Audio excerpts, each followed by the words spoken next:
It's Monday, February 9th, and the Clipper ship is going down.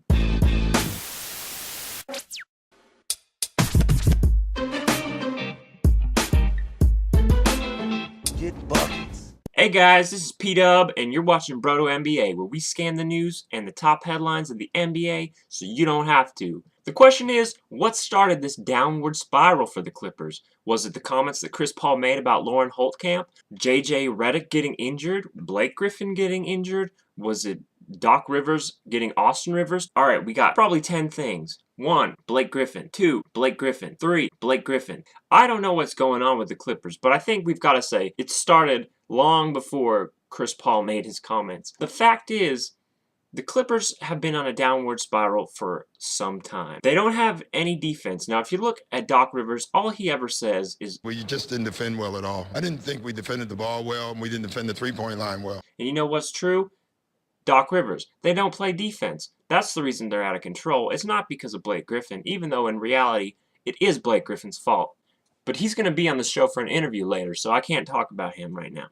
Now, I don't want to get into a bunch of details about what happened regarding Chris Paul's comments the other night about the poor, in his words, technicals that were called on him and DeAndre Jordan. Let's get back into it. Alright, so what happens next after the Chris Paul comments? Well, the very next day, it's announced that Blake Griffin is going to have surgery on his elbow, and he's going to be out for 4 to 6 weeks with a staph infection. Now, I don't know what a staph infection is, but it doesn't sound good. Where are the Clippers going to go without Blake? Who's going to put a body on him? None other than the GOAT himself, Spencer Hawes. You'll see, I'm kind of rocking the Hawes haircut right now. If I could grow a nice little beard up in here, you know, shoot some threes, I could probably take Blake's spot. Alright, so let's say that Blake has to miss the estimated 4 to 6 weeks. Where does that put them in the playoff picture? Well, right now they got creeping behind them the Pelicans, the Thunder, the Spurs, and some other team. They got San Antonio, Phoenix, the Pelicans, and the Thunder right on their tails.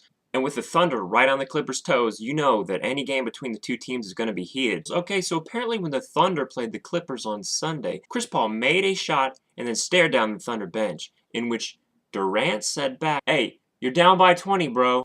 And that's not the only thing that Kevin Durant said towards the Clippers on Sunday. Sources say that Kevin Durant commented after the game and said, "The Clippers cry too expletive much." Now, I don't know what the expletive was. From a guy like Kevin Durant, he could have said too dang much, too effing much, honking much. He said they're too honking much. The Clippers might be babies, but they've got Big Baby Davis on their team. So there's a reason that they should say these things. I mean, they're big babies, but they're lovable babies, right? Apparently, the entire league has come to a consensus that the Clippers are whiners. It's not like James Harden would ever whine after a call. It's not like Kevin Durant whines after calls. I've never seen Russell Westbrook cry after a call. Although that affects the Clippers' regular season, what is really important is how is this going to affect the All-Star game? I mean, is there even a reason to watch the All-Star game if Blake Griffin's not playing? I mean, he was a guaranteed shoo-in to win the dunk contest. Blake's not in the dunk contest. Giannis Antetokounmpo was a shoo-in to win the dunk contest. Who is fit to take Blake's spot in the All-Star game? Enter Damian Lillard. My thoughts on that? I don't have any thoughts on that. Damian Lillard is a beast, except when you look at his stats for the past couple of weeks. After he was snubbed from the All-Star game initially, his stats have been mediocre at best. I think he's shooting like 0% from the three-point line. So yeah, he was snubbed. He deserves to be in the All-Star game, but he hasn't really proven it since he was snubbed. Personally, I think if you're going to have somebody not play, they should get to pick their stand-in. In this case, I would have picked Glenn Big Baby Davis. There's no lovable guy like Glenn Big Baby Davis in the league. You gotta love this guy. Look at him pounding on Blake. Alright guys, that's been everything from me today. Thanks for watching. Make sure to tune in next time because I got Blake Griffin coming on for a one-on-one interview. He's going to tell us how long he's going to be out and what's in store for him for the rest of the season. Don't forget to subscribe if you'd like to. Leave a like, comment, let me know what you think of the videos. I'll get right back to you. Ball is live.